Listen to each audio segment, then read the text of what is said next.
आज हम बात करने वाले हैं क्लास 11th पॉलिटिकल साइंस का chapter number 1 constitution why and how का पार्ट 2 के बारे में।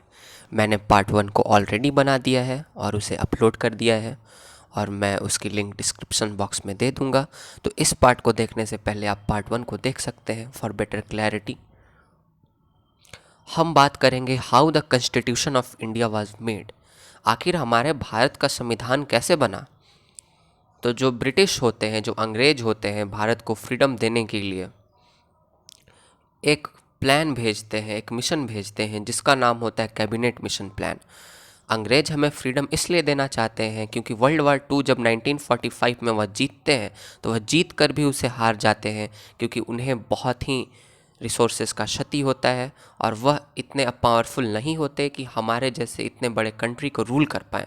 तो इसीलिए 1945 जब वर्ल्ड वार 2 ब्रिटिश जीत जाते हैं उसके बाद उनके पास इतनी ताकत नहीं बचती कि वह भारत को रूल कर पाएँ और इसीलिए वह भारत को चाहते हैं कि भारत को एक स्टेबल कंट्री बनाकर यहाँ से जाए ताकि उनकी जो साख है पूरे विश्व लेवल पे इंटरनेशनल कम्युनिटी में वह बनी रहे।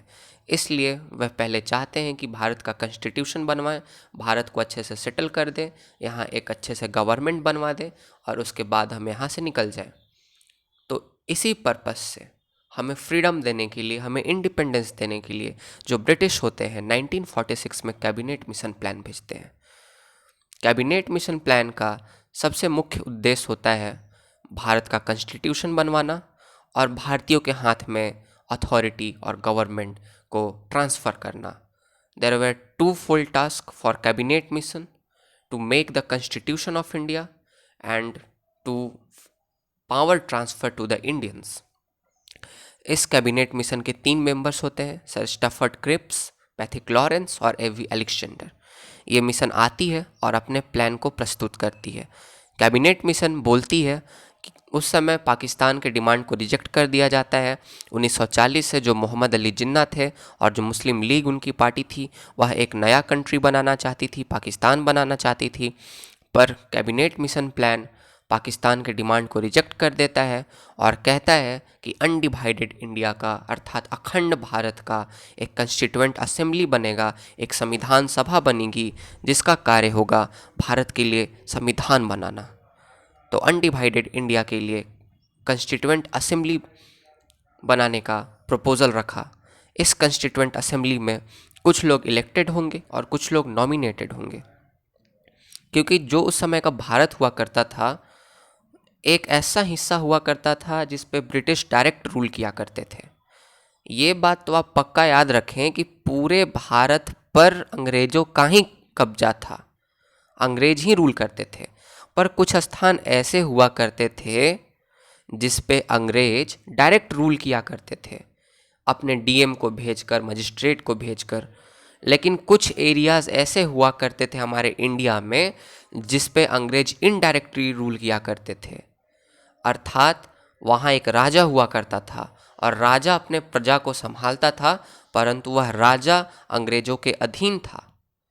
तो जहाँ अंग्रेज राजा के माध्यम से इनडायरेक्टली रूल किया करते थे उसे हम कहते हैं प्रिंसली स्टेट्स। तो जो कॉन्स्टिट्यूएंट असेंबली होगा वह पूरे भारत के लिए बनेगा। तो इसमें ब्रिटिश प्रोविंस, जहाँ अंग्रेजों का डायरेक्ट शासन था, उसे ब्रिटिश प्रोविंस के नाम से जाना जाता है। तो ब्रिटिश इंडिया अर्थात ब्रिटिश प्रोविंस से भी लोग आएंगे। जो ब्रिटिश प्रोविंस से लोग चुनकर आएंगे वह डायरेक्टली इलेक्टेड होंगे और जो आपके प्रिंसली स्टेट से चुनकर आएंगे उसे राजा मनोनीत करके, नॉमिनेट करके भेजेगा, उठा के भेज देगा कॉन्स्टिट्यूएंट असेंबली में। और ये जो लोग हैं जो ब्रिटिश इंडिया प्रोविंसेस से, जहाँ ब्रिटेन का डायरेक्ट रूल था हमारे कंट्री के एरिया में, वहाँ से जो लोग डायरेक्टली इलेक्टेड होकर आएंगे उन्हें कौन इलेक्ट करेगा? उन्हें इलेक्ट करेगा प्रोविंशियल लेजिस्लेटिव काउंसिल। आज जैसे राज्यसभा के लिए चुनाव होता है उसी तरह उस समय कॉन्स्टिट्यूएंट असेंबली का चुनाव हुआ था। आज सभी राज्यों में सरकारें हैं, बिहार हो गया, उड़ीसा हो गया, मद्रास हो गया। उस समय मद्रास हुआ करता था, आज मद्रास तमिलनाडु है और बहुत सारे और भी अन्य बहुत सारे उस समय भी प्रोविंसेस हुआ करते थे। तो सभी प्रोविंसेस में सरकारें थीं, जैसे आज बिहार में सरकार है, जैसे यूपी में सरकार है, उस समय भी यूपी में सरकार थी, उसका नाम था यूनाइटेड प्रोविंस उस टाइम, फिर बाद में यूपी हुआ।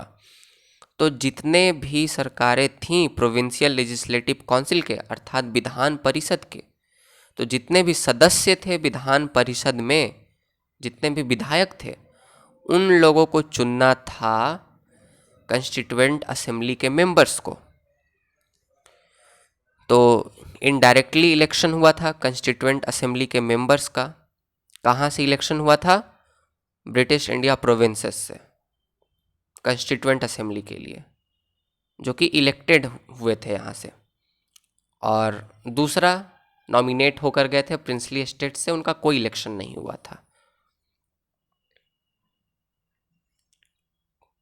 कैबिनेट मिशन प्लान कहता है कि 10 लाख लोगों पर एक रिप्रेजेंटेटिव आएगा, क्योंकि उस समय लगभग 30 करोड़ के लगभग हमारी जनसंख्या थी भारत की, 30 नहीं 35 करोड़, क्योंकि उस समय जो पाकिस्तान था, पाकिस्तान भी इंडिया में ही था, अनडिवाइडेड इंडिया की बात कर रहे हैं हम। तो इसी तरह से देखकर कंस्टिट्यूएंट असेंबली के साइज़ को तय किया गया। कंस्टिट्यूएंट असेंबली में पूरी सीट्स 389 रखी गई। 389 सीट्स को दो पार्ट्स में डिवाइड किया गया, 296 एंड 93। 296 ब्रिटिश प्रोविंस, जो ब्रिटिश इंडिया था, जहां ब्रिटिश के डायरेक्ट रूल हुआ करते थे, उन्हें दिया गया। अब ये जो 296 सीट्स हैं उन्हें फिर से दो पार्ट्स में डिवाइड किया गया, 292 और 4। 292 जो सीट्स हैं उन एरियाज से आएंगी जहां ब्रिटेन का डायरेक्ट शासन था, ब्रिटिश प्रोविंसेस। आज के तौर पे आज आप समझ सकते हैं, आज के जैसे स्टेट्स हैं, यूपी है, बिहार है, उत्तराखंड है, इस टाइप से उस समय थी 292 सीट्स जहाँ से आनी थी। और इन्हें इलेक्ट कौन करेगा 292 मेंबर्स को? तो वहाँ की जो विधानसभा के लोग होंगे, जो प्रोविंशियल लेजिस्लेटिव काउंसिल के जो लोग होंगे, वह उन्हें चुनकर भेजेंगे कंस्टिट्यूएंट असेंबली में। क्योंकि डायरेक्ट इलेक्शन कराना पॉसिबल नहीं था, इसीलिए राज्य के लोगों ने विधानसभा को चुना था, विधान परिषद को चुना था, और विधान परिषद ने फिर उसके बाद कंस्टिट्यूएंट असेंबली के लिए लोगों को चुना था। और ये जो 4 सीटें थीं जो आनी थी, यह थी चीफ कमिश्नर प्रोविंसेस से। आज के अगर सेंस में देखें तो यूनियन टेरिटरी उस टाइम की, जहाँ पे कोई सरकारें नहीं हुआ करती थी, जहाँ सेंटर से डायरेक्ट ब्रिटिश रूल किया करते थे, जैसे आज आपका अंडमान एंड निकोबार हो गया, लक्षद्वीप आइलैंड हो गया, इस टाइप से। और आपकी जो 93 सीट्स थी, यह प्रिंसली स्टेट्स को दी गई थी, और यहाँ से नॉमिनेट होकर लोगों को आना था, डायरेक्ट राजा उन्हें उठाकर भेज देता कंस्टिट्यूएंट असेंबली में। अब इसी बीच कंस्टिट्यूएंट असेंबली का काम शुरू होता है 9 दिसंबर 1946 को। 9 दिसंबर 1946 को कंस्टिट्यूएंट असेंबली की पहली मीटिंग बैठती है, और जब पहली मीटिंग होती है तो उसमें जो मुस्लिम लीग होती है, जो मुस्लिम लीग सीट्स जीतती है उधर पाकिस्तान के एरिया से 292 में से, वे सब रिफ्यूज़ कर जाते हैं कि हम कंस्टिट्यूएंट असेंबली का पार्ट नहीं बनेंगे, क्योंकि हमें भारत में रहना ही नहीं है, हमें तो अपना एक अलग देश चाहिए, हमें पाकिस्तान चाहिए।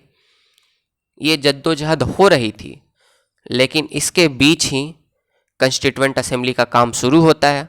9 दिसंबर 1946 को पहली बैठक बैठती है, पहली मीटिंग होती है, और 389 मेंबर्स में से ओनली 211 मेंबर्स प्रेजेंट होते हैं, क्योंकि जो पाकिस्तान का जो एरिया था, जो आज का बांग्लादेश है, उस समय ईस्ट पाकिस्तान जो बाद में बना, तो उधर के जो एरिया के जो सदस्य थे, जो चुनकर आए 292 में से, उन लोगों ने रिफ्यूज़ कर दिया that we are not willing to join the constituent assembly for making the constitution of India, because we want our own country Pakistan, so we are not going to join that. तो इसी जद्दोजहद के बीच में meeting बैठी, 211 लोग मौजूद थे यहाँ। और सबसे पहले दिन 9 दिसंबर को डॉक्टर सच्चिदानंद सिन्हा को टेम्प्रोरी प्रेसिडेंट चुना गया कंस्टिट्यूएंट असेंबली का। ये एक फ्रेंच ट्रेडिशन पे हुआ, क्योंकि जो फ्रेंच ट्रेडिशन है, फ्रेंच ट्रेडिशन के हिसाब से जो सबसे बुजुर्ग होते हैं उन्हें सबसे पहले प्रेसिडेंट बनाया जाता है, या उन्हें सम्मान देने के लिए ऐसा किया जाता है। तो ये जो फ्रेंच कल्चर है, जो फ्रांस का कल्चर है, उसके हिसाब से सच्चिदानंद सिन्हा जो सबसे बुजुर्ग व्यक्ति थे कंस्टिट्यूएंट असेंबली के, उन्हें टेम्प्रोरी प्रेसिडेंट बना दिया गया। और फिर उसके बाद मैंने ये सब सारे आपको पॉइंट्स बता दिए।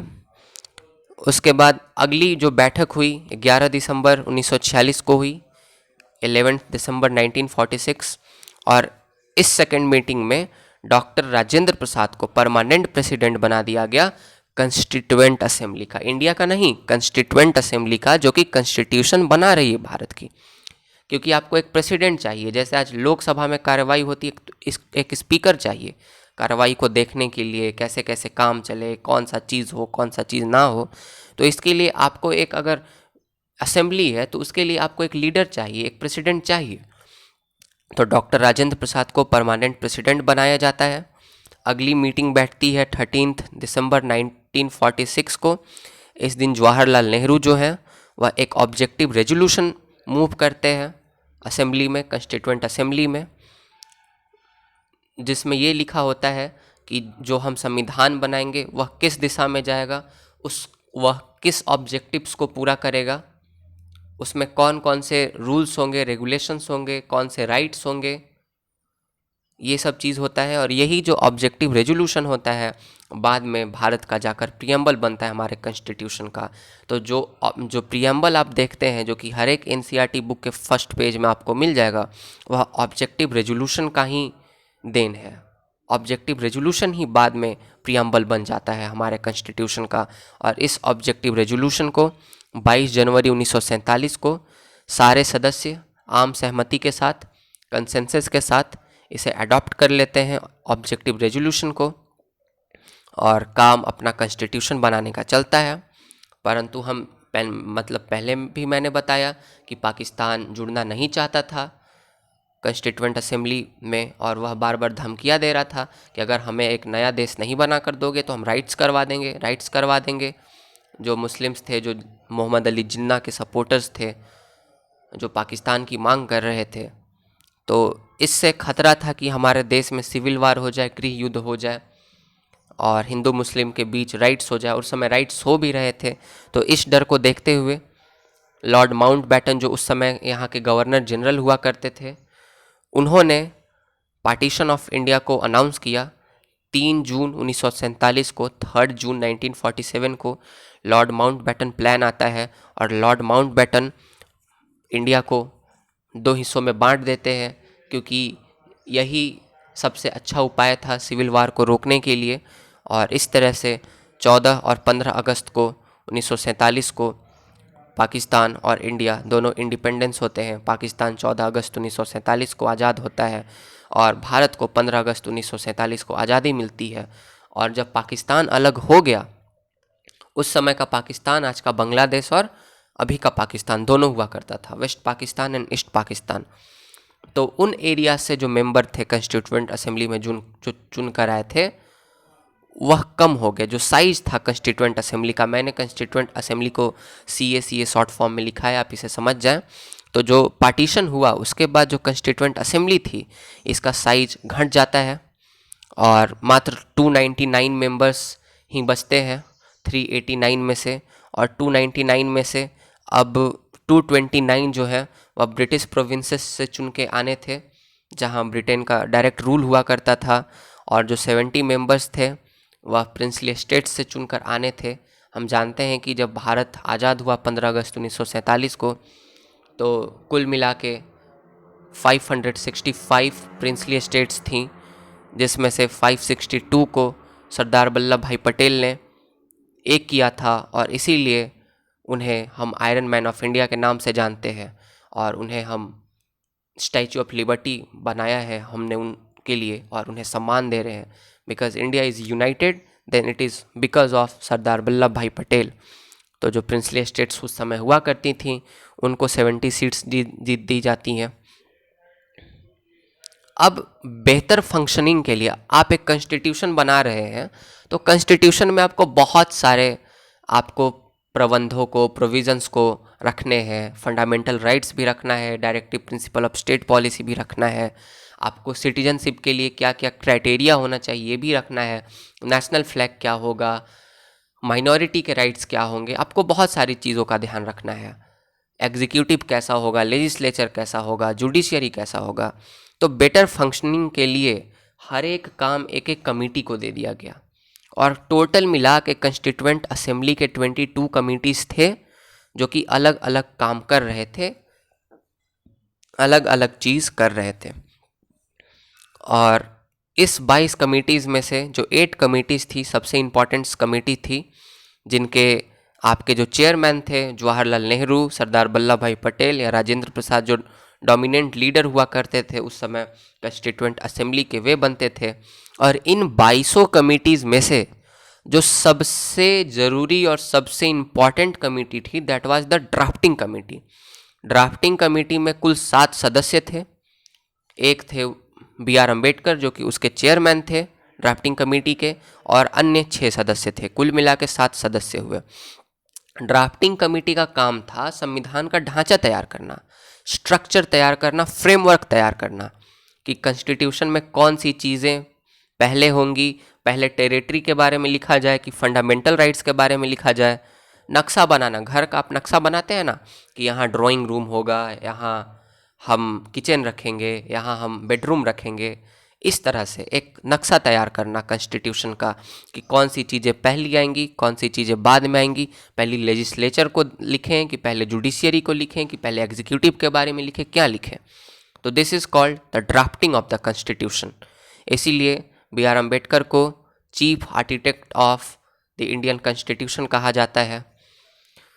और हमारे पूरे कॉन्स्टिट्यूशन को बनने में 2 साल 11 महीने 18 दिन लगे और पूरा कॉन्स्टिट्यूशन बन के तैयार हो गया और एडॉप्ट कर लिया गया 26 नवंबर 1949 को।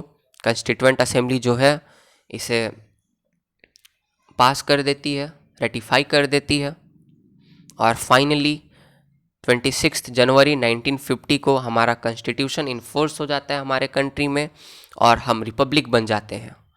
हम एक कॉलोनियल पावर के जो चपेट में एक देश था, जो इंडिया था, जो गुलाम था, वह रिपब्लिक बन जाता है 26 जनवरी 1950। उसके बाद अगला टॉपिक जो आपके NCERT बुक में दिया हुआ है, इनहेरिटेंस ऑफ नेशनल मूवमेंट। इसमें ये लिखा हुआ है कि जो कंस्टिट्यूएंट असेंबली के जो सदस्य थे उन्होंने जो प्रिंसिपल्स थे हमारे नेशनल मूवमेंट के, उन्हें जीवित रखा हमारे संविधान में। हमारा जो राष्ट्रीय आंदोलन था, हमारा जो राष्ट्रीय संघर्ष था देश को आज़ाद कराने के लिए, वह कुछ सिद्धांतों पे लड़ा गया था। वह आज़ादी, समानता, भाईचारा, धर्मनिरपेक्षता और राष्ट्रीयता अधिकार जैसे सिद्धांतों पे लड़े गए थे और इन सिद्धांतों को जीवित रखा गया हमारे संविधान में। और जितनी भी प्रिंसिपल्स हैं, लिबर्टी हो, इक्वालिटी हो, फैटर्निटी हो, सेक्युलरिज्म हो, राइट्स हो, नेशनलिज्म हो, सबको हमारे संविधान में जगह मिला। उसके बाद इंस्टीट्यूशनल अरेंजमेंट्स की बात करें तो हमारा कॉन्स्टिट्यूशन दुनिया का हम कह सकते हैं कि one of the best constitution and एक सक्सेसफुल कॉन्स्टिट्यूशन है, क्योंकि जो ऑर्गन्स ऑफ गवर्नमेंट होते हैं, लेजिस्लेचर, एग्जीक्यूटिव एंड जुडिशियरी, इसने इस तरह से सबको पावर दिए हैं that all are equals.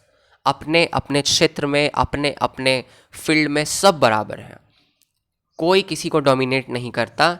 Legislature का जो ड्यूटी है लेजिस्लेचर करता है, उसमें वह बड़ा है। एग्जीक्यूटिव का काम है लॉ को इम्प्लीमेंट करना, लेजिस्लेचर का काम है लॉ को बनाना, लॉ को फॉर्मुलेट करना, लॉ को इम्प्लीमेंट करना एग्जीक्यूटिव का काम है।